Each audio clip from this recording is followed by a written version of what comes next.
ഈ Nellikuth GLP school 112 വർഷമായി വാടക കെട്ടിടത്തിൽ പ്രവർത്തിച്ചുകൊണ്ടിരിക്കുന്ന ഒരു വിദ്യാലയം.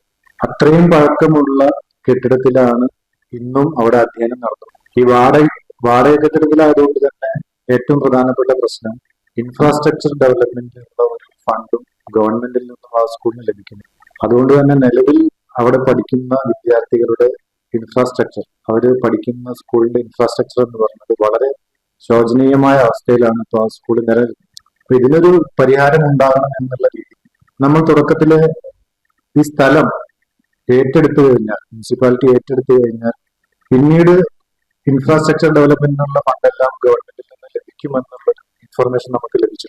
അപ്പൊ അത് ഏറ്റെടുക്കുന്നതിന് വേണ്ടിയിട്ട് നമ്മൾ സംസ്ഥാന സർക്കാരിനെ സമീപിച്ച സമയത്ത് നമുക്ക് കിട്ടിയ ഒരു റിപ്ലൈ, അതായത് ഇൻഫ്രാസ്ട്രക്ചർ ഡെവലപ്മെന്റിനുള്ള ഫണ്ടാണ് ഇപ്പോൾ സർക്കാർ പ്രൊവൈഡ് ചെയ്യുന്നത്. ലാൻഡ് അക്വിസിഷൻ, അതിൽ ലാൻഡ് എടുക്കുന്ന ഫണ്ടുകൾ നിലവിലില്ല എന്നുള്ളൊരു റെസ്പോൺസ് ആണ് നമുക്ക് ലഭിച്ചിട്ടുണ്ടായത്. അപ്പൊ അതുകൊണ്ട് തന്നെ അതിനൊരു പരിഹാരം എന്നുള്ള രീതിയിൽ സ്കൂൾ വികസന സമിതി എന്ന് പറഞ്ഞ ഒരു കമ്മിറ്റി നമ്മൾ രൂപീകരിക്കും. അതിലൂടെ കുറച്ച് ഫണ്ട് കണ്ടെത്തി നമുക്ക് ഈ സ്ഥലം വാങ്ങിച്ചെടുക്കുന്നതിനുള്ള പ്രവർത്തനങ്ങൾ ഞങ്ങൾ തുടങ്ങുകയായിരുന്നു. 5 വർഷം മുന്നേ 2021 ഞങ്ങൾ ഈ പ്രവർത്തനം സ്റ്റാർട്ട് ചെയ്തത്. ഈ സ്കൂൾ നിലനിൽക്കുന്നത് 65 സെന്റ് സ്ഥലത്തിലാണ്. അതായത്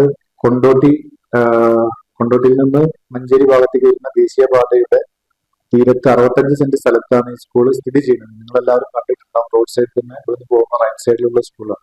നമ്മളുടെ സ്വപ്നം ഈ 65 സെന്റ് പൂർണ്ണമായിട്ടും സ്കൂളിന് വേണ്ടി കണ്ടെത്തുകയും അവിടെ നല്ല മനോഹരമായ എല്ലാ സൗകര്യങ്ങളോടും കൂടിയ ഒരു സ്കൂള് ഉണ്ടാക്കണം എന്നുള്ള സ്വപ്നത്തിലാണ് ശരിക്കും ഞങ്ങൾ പ്രവർത്തനം ആരംഭിച്ചത്. അപ്പൊ അതിന് ഈ ബിൽഡിംഗ് ഓണർ ശരിക്കും നമ്മളോട് വളരെ ലീനിയന്റ് ആയിട്ട് നമ്മുടെ ഒരു ഉദ്ദേശശുദ്ധി മനസ്സിലാക്കിക്കൊണ്ട് അദ്ദേഹം നമുക്ക് തന്ന ഓഫർ, ഈ 65 സെന്റ് സ്ഥലത്തിൽ 15 സെന്റ് സ്ഥലം സൗജന്യമായിട്ട് തരാൻ അവർ തയ്യാറായി. 15 സെന്റ് സ്ഥലം സൗജന്യമായിട്ടും ബാക്കിയുള്ള 50 സെന്റിന്, ഒരു സെന്റിന് 6 ലക്ഷം രൂപയാണ് പുള്ളി നമ്മളോട് ഡിമാൻഡ് ചെയ്ത തുക. ശരിക്കും മാർക്കറ്റ് റേറ്റ് നോക്കിക്കഴിഞ്ഞാൽ 15 ലക്ഷത്തോളം രൂപ വില വരുന്ന മാർക്കറ്റ് റേറ്റിലുള്ള ഭൂമിയാണ് ഈ ഒരു റേറ്റിംഗ് തരാമെന്ന് അദ്ദേഹം നമ്മളോട് സമ്മതിച്ചിട്ടുണ്ട്. അപ്പൊ അത് നേടിയെടുക്കണമെന്ന് വിചാരിച്ചിട്ടാണ് ഞങ്ങൾ ആ പ്രവർത്തനങ്ങളൊക്കെ മുന്നോട്ട് കൊണ്ടുവരുന്നത്. പക്ഷെ നമുക്ക് ഫണ്ട് കളക്ട് ചെയ്യാനുള്ള സർക്കിൾ എന്ന് പറഞ്ഞത് ശരിക്കും വളരെ ചെറിയൊരു സർക്കിളിൽ നിന്ന് നമുക്ക് കളക്ട് ചെയ്യാൻ പറ്റില്ല. കാരണം ആ സ്കൂൾ, അവിടുത്തെ പൂർവ്വ വിദ്യാർത്ഥികൾ ഒക്കെ പാവപ്പെട്ട ആളുകൾ, സാധാരണക്കാരായിട്ടുള്ള ആൾക്കാർ പഠിക്കുന്ന സ്കൂളായിരുന്നു.